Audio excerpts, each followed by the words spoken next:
Shalom and welcome to 2 Minutes of Torah. This year is entitled the Pintele according to the Rambam, Chabad, and Breslov. Sounds like an interesting group, Rambam, Chabad, and Breslov. But I think if you look closely at one of the Rambam's ideas, there's a very strong connection to Chabad and Breslov philosophy. The Rambam writes, famous Rambam, in the end of Hilchot Malachim, Perek Yud Aleph, Halacha Aleph, in the chapter towards the end, the chapter 11, Halacha 1, that the Jews will be redeemed. There will be a Mashiach, there will be Korbanos, there will be a Beit HaMikdash, which of course is well known. It's 12 principles and the 13 principles of faith. And there's another Rambam, also well known, Perek Zayin, in Hilchot Tshuva, Halacha Hey, he writes that the Jews will do Tshuva. And then we will be redeemed. There will be no redemption without tshuva. It's machlokes in the Gemara Sanhedrin whether there will be redemption without tshuva. The Rambam clearly paskins that there will be tshuva and then redemption. There will not be redemption without tshuva. So now this is not so simple. How does the Rambam guarantee us there will be a Mashiach? And then he tells us in Hilchot Tshuva, we're only going to have Mashiach if we do tshuva. Maybe we won't do tshuva, chas v'shalom. So the Rav said in Al HaTshuva that a Jew's nature is always heading in that direction. Maybe some individuals could be off, disconnected from the Masorah, from the tradition, but as a nation, our natural pull is towards tshuva. A person, you say that this person is going to eat. How do you know? He has free will. Yes, he has free will. It's true, but his natural inclination is to go and eat.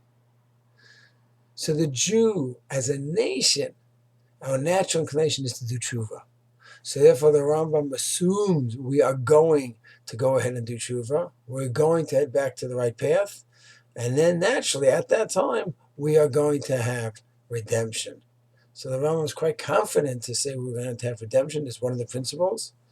And he's quite confident to say that we're going to do tshuva, because that's the Jew's natural path. We could deviate as an individual, as a community, as a nation, but we're going back. We're always going back towards that point. And the two other Rambams that I think corroborate this.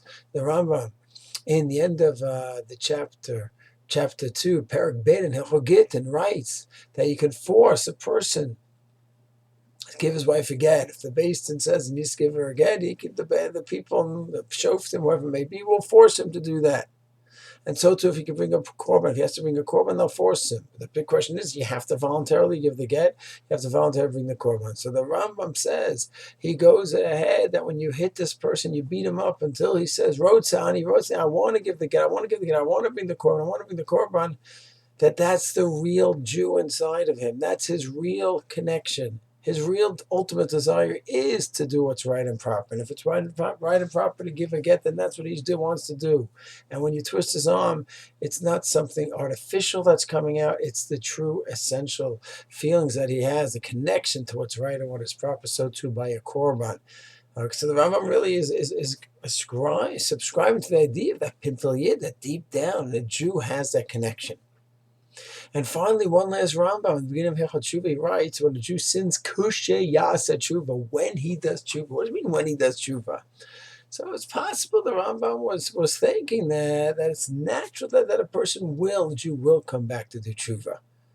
Minchas China takes it another way, that maybe there's not a chiyuv to do tshuva. So if he wants to do tshuva, this is how you go about tshuva. But in line with what we're saying tonight, maybe, just maybe, the Rambam held there as well. So we have 4 indications regarding the Rambam, in sources in the Rambam, regarding the fact that according to the Rambam, a Jew as an individual and as a nation, our natural inclination is towards tshuva.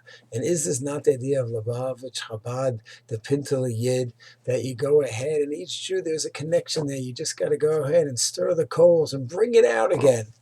And that's, of course, the incredible, wild success around the world. Chabad houses, new ones being created every week, because there's a connection that the Jews have to the Masorah. And even if it's covered up for generations, it's there, it just needs to be brought out.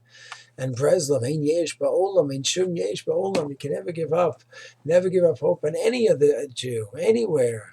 Work with him and talk about the beautiful strengths and the glory that he has inside of him. And then, in Yetz Hashem, he's going to sprout and blossom. So really, the Chabad philosophy and the Breslov philosophy in this area is not different from the Rambam's philosophy, where the Rambam talks about a Pintele Yid, has the concept of Pintele Yid, both as an individual and as a community, and it's a beautiful idea shared by many giants in our Masorah. Shalom.